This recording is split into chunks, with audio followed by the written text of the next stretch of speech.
नमस्कार मित्रांनो, स्वागत आहे आपले आवडते यूट्यूब चॅनल वैदिक ज्ञान मराठीवर, जेथे अध्यात्म, विज्ञान आणि ज्योतिष यांचा त्रिवेणी संगम अनुभवायला मिळतो। मित्रांनो, आज आपण या व्हिडिओमध्ये बुद्ध पौर्णिमा 2025 विषयी जाणून घेणार आहोत। काय आहे 2025 मधील बुद्ध पौर्णिमेचे महत्त्व आणि योग्य तारीख? चला तर जाणून घेऊया। चॅनलमध्ये नवीन असाल तर चॅनलला सबस्क्राईब करा, व्हिडिओला लाईक करा आणि बेल आयकॉन दाबा। मित्रांनो, बुद्ध पौर्णिमेचा सण हा हिंदू आणि बौद्ध दोन्ही समुदायासाठी एक अतिशय पवित्र आणि सन्मानजनक दिवस मानला जातो। हा दिवस केवळ भगवान गौतम बुद्धाच्या जन्माचे स्मरण करत नाही, तर बोधगया येथील बोधिवृक्षाखाली त्यांना ज्ञानप्राप्ती झाली तो दिवस देखील आहे। म्हणूनच हा दिवस त्यांच्या आयुष्यातील महत्त्वाच्या घटनांचे प्रमुख प्रतीक मानले जाते। गौतम बुद्धांची जयंती अर्थात बुद्ध पौर्णिमा कधी आहे याबाबत अनेकांना संभ्रम निर्माण होतो।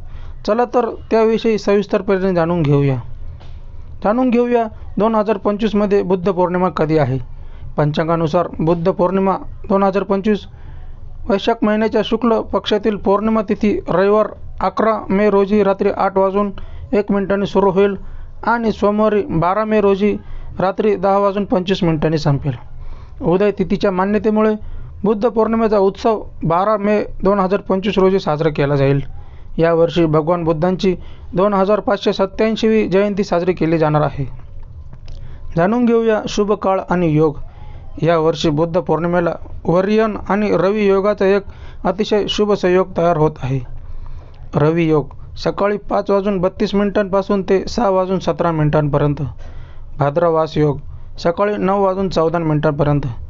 धार्मिक मान्यतेनुसार या योगांमध्ये पवित्र नद्यांमध्ये स्नान करणे, दान करणे आणि भगवान बुद्ध आणि विष्णूची पूजा करणे अत्यंत फलदायी मानले जाते। जाणून घेऊया बुद्ध पौर्णिमेचे महत्त्व। भगवान बुद्ध हे भगवान विष्णूचे 9वे अवतार मानले जातात, अशी देखील आख्यायिका सांगितली जाते। हा दिवस शांती, करुणा, अहिंसा आणि सत्तेची शिकवण आत्मसात करण्याची संधी प्रदान करतो। या दिवशी ध्यान, साधना आणि दान यांचे विशेष महत्त्व आहे। भगवान बुद्धांच्या शिकवण आजही मानवतेला मार्गदर्शन करत आहे। बुद्ध पौर्णिमेला केलेले स्नान, दान, ध्यान आणि सेवा केवळ पुण्यपूर्ण फळे देत नाही, तर मानसिक शांती आणि आध्यात्मिक प्रगतीचा मार्ग देखील आपल्यासाठी मोकळा करतात। बुद्ध पौर्णिमेला भगवान बुद्धांना ज्ञानप्राप्ती झाली। पौराणिक कथेनुसार भगवान बुद्धांचे नाव पूर्वी सिद्धार्थ होते। सिद्धार्थ एक राजपुत्र होता।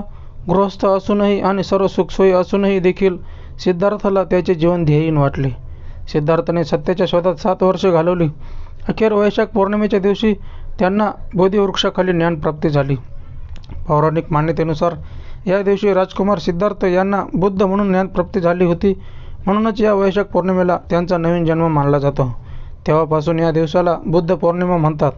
बुद्ध पौर्णिमेला भगवान बुद्धांनी खीर खाऊन उपवास सोडला, म्हणून या दिवशी खीर बनवून बुद्धांना प्रसाद म्हणून अर्पण केले जाते, अशी आख्यायिका सांगितली जाते। तर मित्रांनो, आमचा व्हिडिओ कसा वाटला हे आम्हाला कमेंटमध्ये नक्की सांगा आणि आमच्या व्हिडिओला लाईक आणि शेअर जरूर करा। तसेच अशीच नवनवीन माहिती मिळवण्यासाठी आमच्या वैदिक ज्ञान मराठी या चॅनलला सबस्क्राईब करा। धन्यवाद।